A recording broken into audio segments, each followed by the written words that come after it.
Hey, what's up everybody? This is Marcus from the Weekly Spot, back again with another video, and today I'm going to do a movie review of The Long Walk. There's one winner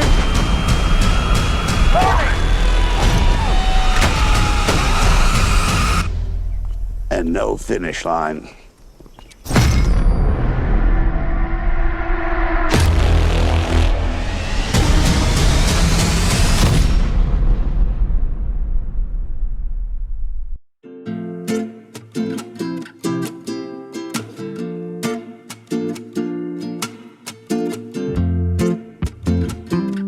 So set in a dystopian America, the film follows Ray Garrity as he joins a yearly televised competition called The Long Walk, where there's 50 boys and they pretty much just have to walk, which, at first sounds simple, but the thing is, you cannot stop. And each boy must maintain a pace of 3 miles per hour, and if they slow down or stop or break any of the rules, they'll be given a warning, and they only have 3, and after the 3rd warning is up, that boy will be killed. And this is a game that could last for days, and the only way for this game to end and the only way to win is if you're the last one left, and the last one left will win a large cash prize and any wish of their choosing. So anything that they want, they will supposedly get, along with a lot of money.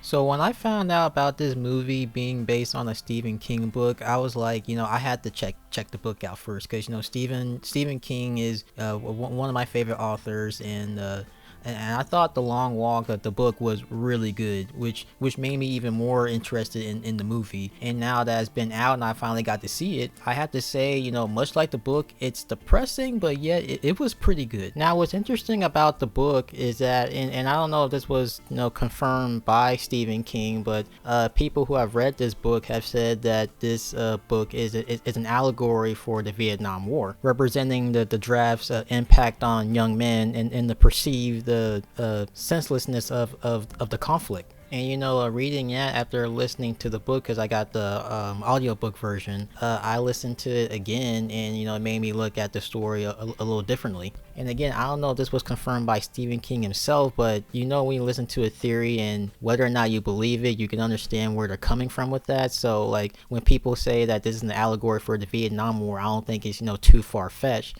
especially knowing that Stephen King wrote this book during that time of the Vietnam War. So I went into this movie with that in mind, and plus the book is pretty vague. Like there's very little world building, and the movie is no different, although in the beginning, and please correct me if I'm wrong, but in the beginning of the movie they did bring up how the world hasn't been the same since the war, and I don't know if the book mentioned anything like that. So hearing that, like, that kind of gives you an idea of how this world is as the movie goes on. So the movie may not be as vague as the book, but it's still for the most part a mystery. Now when I was talking about this book in my review, I said that Stephen King did a good job of taking a premise that sounds like it could have been boring, like this could not have worked, but he made it interesting and suspenseful and emotional. This movie is directed by Francis Lawrence, who directed the Hunger Games movies, which sounds kind of fitting for something like this. He also directed Constantine and I Am Legend, Water for Elephants, and Red Sparrow. And J.T. Molnar, who did the screenplay for this film, he also wrote and directed Outlaws and Angels and A Strange Darling. Now I'm not gonna name everybody in the cast and crew, because it's a long list, but I gotta say that those two and everybody else that was involved in the making of this movie, with the cinematography,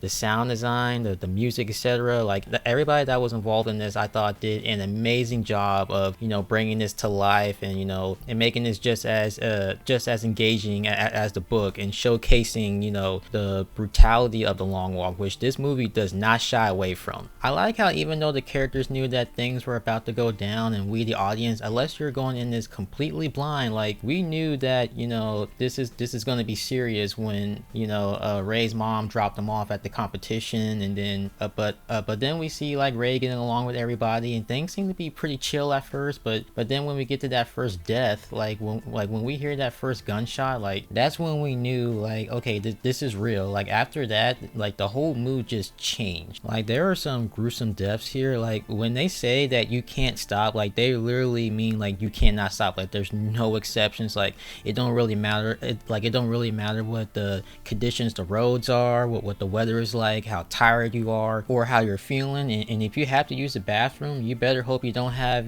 diarrhea or anything like that, because, if you do, you either better, I don't know, hold it or handle your business quickly, because, you got these soldiers watching, watching these boys and seeing the things that the characters are going through, physically and mentally. Like some of these boys you're seeing, like, their legs are giving out, you see their shoes getting tore up, their feet getting bloody, they're dozing off while they're walking, and just seeing them slowly losing their minds. And these guys are like, going through it all, and yeah, you can say that they brought it on to themselves for, volunteering, which, that's true, but at the same time, you gotta remember, like, this is set in a world where, these kind of things are, normal. Like the people in this movie, they don't just join the long walk, out of desperation to get out of the, economic conditions. But this competition is also promoted as like a patriotic event, designed to inspire, a strong work ethic, making it sound like joining the long walk is like a noble cause or something. And yeah, not everybody's like this, but you see like a good amount of people like, actually watching this and actually supporting this event. And, it's just crazy and sad to see. The characters I thought were pretty good, with some great performances from the cast. Cooper Hoffman as Ray Garrity. The actor has been in projects like Licorice Pizza, Old Guy, and Saturday Night. I thought he was great in this. Like, as the movie goes on, you see how determined he is, for a reason. I mean, besides trying to stay alive. But he also shows compassion, and he's supportive of the other walkers that he's made friends with, even, almost risking his life for them. And then there's Hank Olson, who started off, cocky and confident, but then got humbled pretty quickly, played by Ben Wayne, who I thought was hilarious in this. He's also been in projects like Mean Girls, American Born Chinese, and Karate Kid Legends. And I apologize if I butchered this name, but Ted Newitt as Arthur Baker, who's been in projects like Hetty Feather, The Dumping Ground, and Steve. And not to give away like his whole motive or anything like that, but we're introduced to this character as someone who just wants to make some friends. And we see like throughout the entire film that he's just a gentle, kind, and such a friendly person. And David Johnson as Peter McReeves, who's been in things like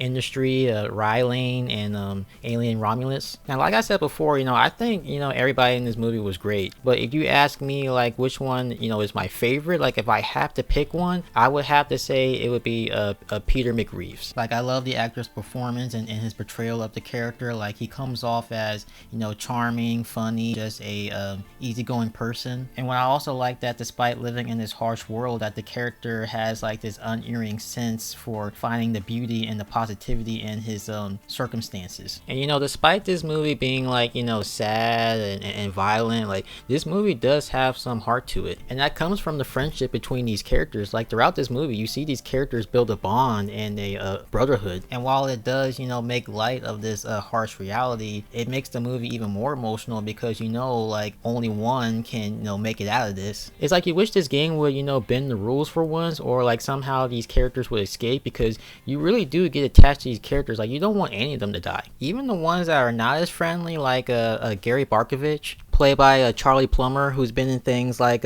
Not Fade Away, King Jack, All the Money in the World, and Lean on Pete. And maybe it's just me, because while I do find this character annoying, like I cannot stand him, you see that there's something not right with him mentally. And not to say that fully excuse his behavior, right? But I don't know, I can't help but feel bad for the guy. And then there's Stebbins, played by Garrett Waring, who's been in things like Boy Choir, Independence Day Resurgence, Perfect, Pretty Little Liars, The Perfectionist, Manifest, and Ransom Cannon. Like, he doesn't talk all that much, but when he does, like, he comes off cold. Like, he has like this cold, a dedicated demeanor about him, and he sometimes pokes fun at the other walkers. But as the movie goes on and you learn more about his character, you kind of have like a different perspective on him. And as for the rest of the characters who you don't know all that well or spend that much time with, you don't want them to go either. Like, you really do feel for these characters. And Mark Hamill, who plays the Major, who I'm sure a lot of people are familiar with, but for those who may not be, he's mostly known for Star Wars and Batman, the animated series. But just to name some other things that he's been in Corvette Summer, The Big Red One, Sushi Girl, Brigsby Bear, Fall of the House of Usher, The Life of Chuck, Regular Show, Avatar: The Last Airbender. Like, he's been in a lot of stuff. Now, the Major is someone who oversees the long walk, and there's not really much to say about him because much like the book, he's not really in it a lot. But what I will say though is that much like the book, and I did say this in my review, but when I was listening to the audiobook, I did feel like the Major had like this cold, commanding presence about him, and I do feel like Mark Hamill does a good job of portraying that. And when he does show up, he talks to the walkers, trying to, give him some encouragement, which none of them want to hear because they know that it's a bunch of bull. But yeah, Mark Hamill, while he's not in the movie a lot, I do think he gives a good performance here. And the last thing that I want to talk about is the accuracy. And this movie does have some changes. Like there are some changes of the Long Walk itself, like they changed some of the rules. There are some changes to the characters and their motivations. They changed the ending. And I do wonder how people who read the book feel about this, because for me personally, like I don't think the changes were, that bad to where like, oh, the story is ruined or anything like that. Because my main thing with this was, showcasing the brutality of the Long Walk and the camaraderie with the characters. And I think the movie nails that.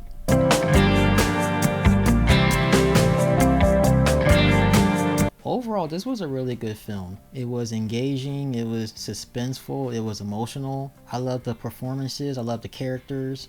It looks great, I like the music. And a lot of times you'll hear that, that the books are better. But I think this is one of those cases where like, I don't think the movie is better than the book, but I do think it's just as good. And I know I didn't really go into details about the changes that this movie has made. I just don't want to risk any spoilers. But despite the changes, I do think that this is a really good adaptation of the book. And while this is, depressing, I do recommend checking this out. And with all that being said, I give The Long Walk a 5 out of 5. What, walk me a while? Yeah, I do, Pete. You boys are the answer. The Long Walk is the answer.